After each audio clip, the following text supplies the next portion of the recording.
let's talk about the boxing world, right? Why do you think these boxers are not taking on good matches, man? Why do you think Gervonta Tank Davis is not fighting people that's worth fighting? I don't know. Is he scared of the competition? You think that's what it is? It could be. You know what I'm saying? Because of you can, as Dame Dash would say, hey, you can pick and choose who you want to fight now. You know what I'm saying? Yeah. So I don't know. They could be scared of that competition, or it could be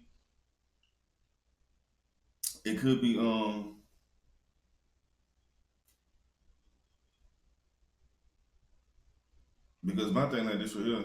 If I'm gonna go after somebody um in that top bracket in that bar, you know what I'm saying? That's at the top. I'm gonna say the top five. It ain't got to be the most ranked top 10, but I'm gonna say the top 5. Mm-hmm.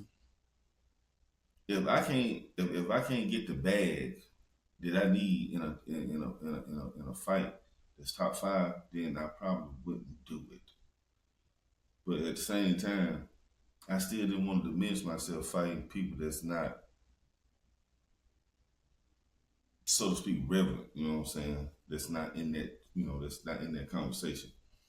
Um, I'm not just gonna be fighting somebody just to say, hey, I fought somebody. You know what I'm saying? Just Risk yeah, fucking up your record and yeah. shit. You know what I'm saying? That can be dangerous. But I don't know. It could be a number of things. I know politics play a part of. I know politics play a part in any sport, but I would say it's really a whole lot of politics in boxing because, like I said, hey, that pay per view, and what the boxers get nowadays for fighting, it's crazy. I mean, it ain't. I thought what Tyson was getting back in the day was crazy, but now for somebody to get a bag to fight in a championship fight, oof, it's serious. Yeah. Yeah, but see, to get those top fights, man, somebody got to put that bag down. Mm-hmm. You know, somebody had to tell Gervonta and tell who they want him to fight, Shakur Stevenson. Mm-hmm. Somebody had to come to both of them and say, "I got the bag for you." Yeah. Gervonta not putting his record on the line for a fight that he knows is a big money fight and not get the big money. Just like you said, just to say I fought him. Just say fought somebody. You know what I'm saying? And I need that bag, man. So I get why they not doing it. Like I said, I talked about this the other day. I get why they not doing it. The bag ain't right. I get it. But the boxing game is deteriorating, man. They need to do it just to save the sport, man. Hey, I can agree with that. Because the only time we talk about boxing is when a motherfucker about to fight. Mm-hmm. When basketball is going on, motherfuckers talk about basketball even when the season is over. Yeah. Motherfuckers talk about football even when the season is over. When boxing ain't nobody talking about boxing until it's a match. Mm-hmm. Like they need to get it to where people are talking about boxing all year round, all season round. Mm-hmm. In order to do that, you gotta fight, man. You gotta just fight, man. You gotta fight, man. But then at the same time, you gotta think about it this way. If I'm putting up this bread to get y'all to fight, and there's people out here stealing the damn pay-per-views, you got motherfucking Buffalo Wild Wings showing the pay-per-view at Buffalo Wild Wings.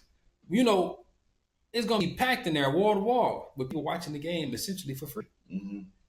So every last person in there, if they would have just stayed at home and bought the pay-per-view, then it would have made sense. But you got venues that's showing the fight for free. So the people ain't making their money back. How you gonna make your money back if everybody watching it for free? Mm-hmm. You see what I'm saying? Yes. Like, and then it's sites where people can fucking stream it. Yeah, the streaming, dog, and that's another thing too. The streaming is unreal. Yeah, it is unreal. And I heard Dr. Steve Stout said one day on the Breakfast Club, and he was just talking about music. mm-hmm. You know what I'm saying? And they asked him about the streaming with music, and he was like, "Man, Stouty said it ain't even hit the iceberg. It ain't tipped it." Mm-hmm. And I'm like, wow. So if streaming reach a certain plateau, what is next? Because you got to think about it. You went from records, you went to tapes, you went to CDs, and it reaches plight, and now we stream. What number's gonna reach? That's crazy. You know what I'm saying? And, and that's why I wish I could figure out what's the next step Mm-hmm. for streaming. I wish I could be ahead of the game and figure out what's next after streaming. But it's hard to, because what we had physical CDs, then we went to the streaming. Mm-hmm. First we had the cassettes. Physical CDs. Dealing with the streaming. Mm-hmm. What can happen? Like, what can people do after streaming? Yeah. I don't know. Yeah. Like, what could be the next thing after streaming? I don't know what it is. Yeah. Because streaming is literally just digital. Like, it's through the, you know what I'm saying? Yeah. I don't know what could be next after streaming, man.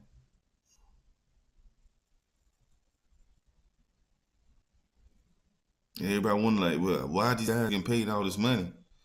I have to go back and research with the NFL, but I know for the NBA, the reason why they're getting these massive contracts. Oh, I know what it is. Because, like I said, hey, them guys want to get part of the TV money. You know what I'm saying? And you got to think about it, the streaming now. You know what I'm saying? Shoot, you ain't got to be at home to watch the game when it come on. You can come back and watch the game and watch the whole game without no commercials. Yeah. I think I know what it is. I think I know what's after streaming. VR. Think that's next. Virtual reality. Yeah. I think they're going to have it to where you could actually come to the spot. You can actually come to the venue, the boxing arena, from your living room. Mm-hmm. I think that's going to be the next step. VR. Where the boxing event going to go live, it's going to be an empty arena, and it's going to be cameras set up to where you can virtually come there. You can sit here, put the headset on, and you could be at the damn fight. Whole family can have the VR on, sitting in the living room. Or you can have the VR hooked up to a TV or something that it can hit. Yeah, I think it's going to be VR. Yeah. I think after streaming, it's going to be VR.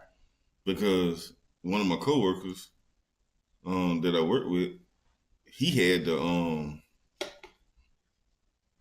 Meta. I had that too. The Meta? Yeah, I had it too. And he had and he was like he like, man, T, next time I come to work, I'm gonna have the Meta where I can show you where I could be sitting at home. Did you ever use it when I had it? One time, I was like, bro, I said this is hard, you know what I'm saying? And he brought it to me, and I forgot who Milwaukee was finna play because he's from Milwaukee. Mm. But you put him on. It's like you sitting courtside. Yeah. I said, this is crazy, yo.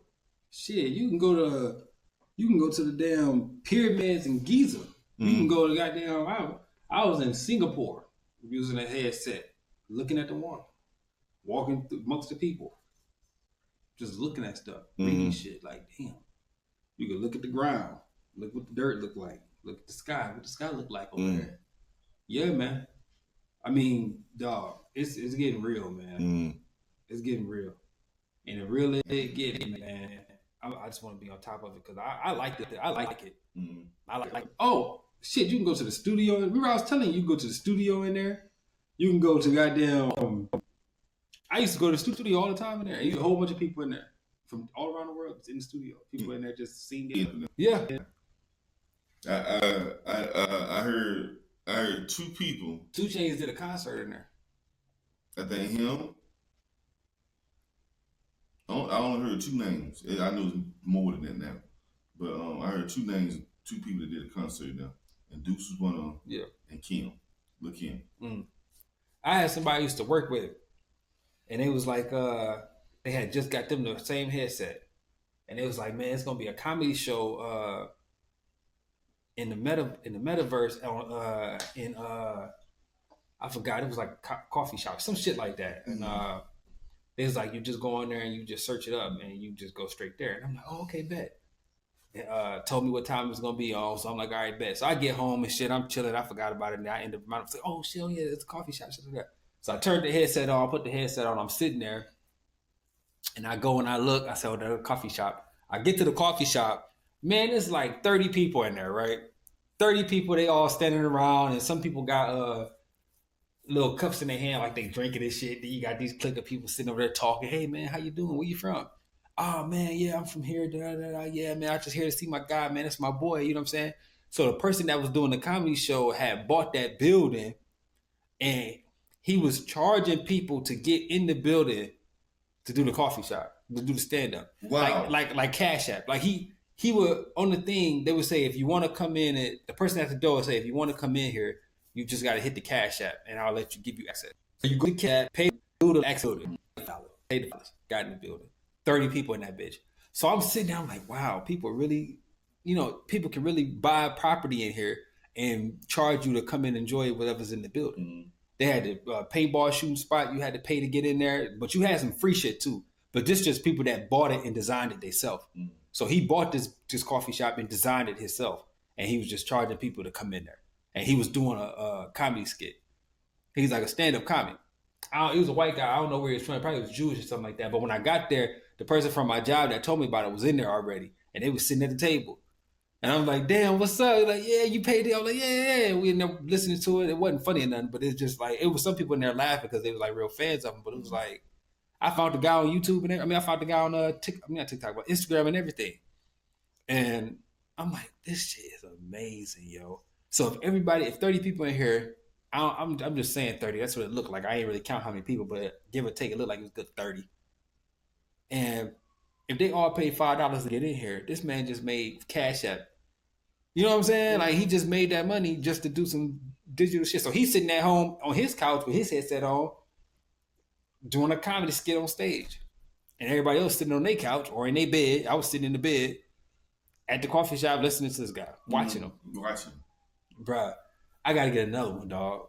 I gotta get another one. I think they got them better now. They got them better now. Because the one I had was big. Mm-hmm. The ones now, they about as big as my glasses. Yeah. Same thing with cell phone. When cell phones cell phone first came out, you had these big ass cell phone. Mm-hmm. Look what you got now. Yeah. Yeah. Dog. They fuck around and put some make some the side of the contact lens you just put on your eyes. Mm-hmm. Serious.